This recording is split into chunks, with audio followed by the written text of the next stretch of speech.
پاٹھک کے سامنے آ کر رک گئے اور انہوں نے اپنی اسٹین گنیں سیدھی کر لی، مگر جولیا نے ایکسلریٹر پر پوری قوت سے دباؤ بڑھا دیا اور خود اپنا سر نیچے کر لیا۔ کار کمان سے نکلے ہوئے تیر کی طرح پاٹھک کی طرف بڑھی اور محافظ اسے گولی مارنے کی بجائے جانیں بچانے میں مصروف ہو گئے۔ دوسرے لمحے ایک خوفناک دھماکہ ہوا اور پاٹھک ٹوٹ کر نیچے جا پڑا۔ جولیا کی کار ایک زبردست جھٹکا کھا کر کوٹھی سے باہر نکل آئی تھی۔ اس پر پیچھے سے بدستور فائرنگ ہو رہی تھی۔ کار کا پچھلا شیشہ ریزے ریزے ہو چکا تھا، مگر اسے یا کار کو کوئی ایسا نقصان نہیں پہنچا تھا جس سے کار رک جاتی۔ سڑک پر آتے ہی اس نے ٹاپ گیئر لگایا اور پھر کار فل اسپیڈ پر چھوڑ دی۔ کار نئی اور خاصی طاقتور تھی۔ عمارت سے نکل کر مڑتے ہی اس نے ایک نظر عمارت پر ضرور ڈالی تھی اور پھر ارد گرد کی کوٹھیاں دیکھ کر اس نے اندازہ لگا لیا تھا کہ وہ اس وقت سول لائنز میں موجود ہے۔ کافی دور آنے کے بعد اس نے منہ پر چڑھا ہوا نقاب اتار پھینکا۔ اسے تعاقب کا خدشہ تھا اور وہ خدشہ جلد ہی پورا ہو گیا۔ اسے دور سے اپنے پیچھے ایک گاڑی کی ہیڈ لائٹس نظر آنے لگیں جو کافی تیزی سے اس کے قریب آتی جا رہی تھی۔ اچانک جولیا نے ایک بائی روڈ پر کار موڑ دی اور پھر دوسرے لمحے اس نے کار کو تیزی سے بریک لگایا اور دروازہ کھول کر نیچے چھلانگ لگا دی اور پھر وہ دوڑتی ہوئی ملحقہ کوٹھی کے پاٹھک کی طرف بڑھی۔ اسے پھاٹک کی ذیلی کھڑکی نظر آ گئی تھی۔ دوسرے لمحے وہ کھڑکی پھاند کر اندر گھس گئی اور اس نے کھڑکی اندر سے بند کر لی۔ کھڑکی سے لگی ہوئی وہ تیز تیز سانس لے رہی تھی۔ کوٹھی پر اندھیرا چھایا ہوا تھا۔ چوکیدار شاید کوٹھی کے عقب میں راؤنڈ لگانے گیا ہوا تھا۔ اس نے کھڑکی آہستہ سے کنڈی چڑھائی اور پھر تیزی سے نمبر 2 کی وردی اتار کر نزدیکی جھاڑی میں چھپا دی۔ اب وہ دوبارہ جولیا کے روپ میں تھی۔ سڑک پر اسے خاصی ہلچل محسوس ہونے لگی تھی۔ اس نے کار رکنے کی آواز بھی سنی تھی۔ اب وہ تیزی سے نزدیکی جھاڑیوں میں رینگ گئی اور پھر اسے نزدیک ہی چھوٹا سا کوارٹر نظر آ گیا۔ یہ شاید چوکیدار کا کوارٹر تھا۔ وہ رینگتی ہوئی کوارٹر کی طرف بڑھی۔ جیسے ہی وہ کوارٹر کے قریب پہنچی، کوارٹر کا دروازہ کھلا اور پھر اس نے ایک پٹھان چوکیدار کو رائفل ہاتھ میں لیے اندر سے نکلتے ہوئے دیکھا۔ وہ جھاڑی میں ہی دبک گئی اور جب چوکیدار اس کے قریب سے گزرتا ہوا آگے بڑھ گیا تو وہ اٹھی اور پھر آہستہ سے اس کے کوارٹر میں داخل ہو گئی۔ یہ ایک کمرے پر مشتمل کوارٹر تھا اور کمرے میں لائٹ جل رہی تھی۔ برآمدے کے قریب سے ہی سیڑھیاں اوپر چھت پر جا رہی تھیں۔ جولیا دبے پاؤں سیڑھیاں چڑھتی چلی گئی۔ اوپر سپاٹ چھت تھی۔ وہ آگے بڑھی اور پھر سڑک کے قریب وہ چھت پر لیٹ گئی۔ کنکر کی آڑ سے وہ بآسانی سڑک کا نظارہ کر رہی تھی۔ وہ نمبر 2 کی کار کو بآسانی دیکھ سکتی تھی۔ کار کے قریب ایک اور کار رکی ہوئی تھی اور اس نے 3 افراد کو ہاتھوں میں مشین گنیں لیے ادھر ادھر آتے جاتے دیکھا۔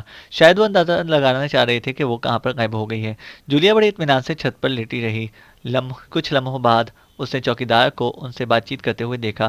پھر تھوڑی دیر بعد ان لوگوں نے آپس میں کوئی بات کی اور پھر وہ سب دونوں کاروں میں سوار ہو گئے اور کاریں واپس موڑ کر وہ آگے کی طرف بڑھ گئے۔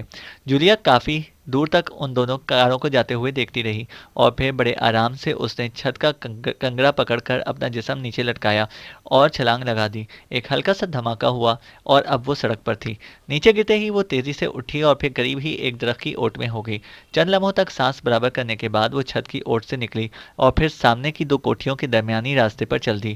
وہ سڑک کے راستے اس لیے نہ گئی کہ کہیں اس کا تعاقب کرنے والے آگے جا کر نہ رک گئے ہوں اور ان کا پروگرام یہ نہ ہو کہ ان کو جاتا دیکھ کر وہ اپنی پناہ گاہ سے نکلے اور وہ اسے ٹریپ کر لیں۔ مختلف کوٹھیوں کے پیچھے سے نکلتی ہوئی وہ ایک ٹریفک سے بھرپور سڑک پر جا نکلی۔ جلدی اسے ایک خالی ٹیکسی مل گئی۔ کنگ ہوٹل چلو، اس نے ٹیکسی ڈرائیور سے کہا اور ٹیکسی چل دی۔ جولیا اس لیے اپنے فلیٹ پر نہ گئی تھی کہ وہ جانتی تھی کہ مجرم اب اس کے فلیٹ کی نگرانی کریں گے۔ کنگ ہوٹل میں ایکس2 کی طرف سے ایک کمرہ ہمیشہ کے لیے بک رہتا تھا جس کی چابی ایک مخصوص کوڈ بتلا کر حاصل کی جا سکتی تھی۔ یہ کمرہ اس لیے تھا کہ فوری طور پر پناہ کا کام دے سکے۔ جولیا کو خوشی تھی کہ وہ اپنے ہی زور پر مجرموں کے ہیڈ کوارٹر سے نکل آنے میں کامیاب ہو گئی تھی اور واقعی یہ ایک قابل فخر کارنامہ تھا۔ چینل کو سبسکرائب کریں اور بیل آئیکن کو پریس کریں تاکہ ہماری ہر اپڈیٹ آپ کو بر وقت مل سکے۔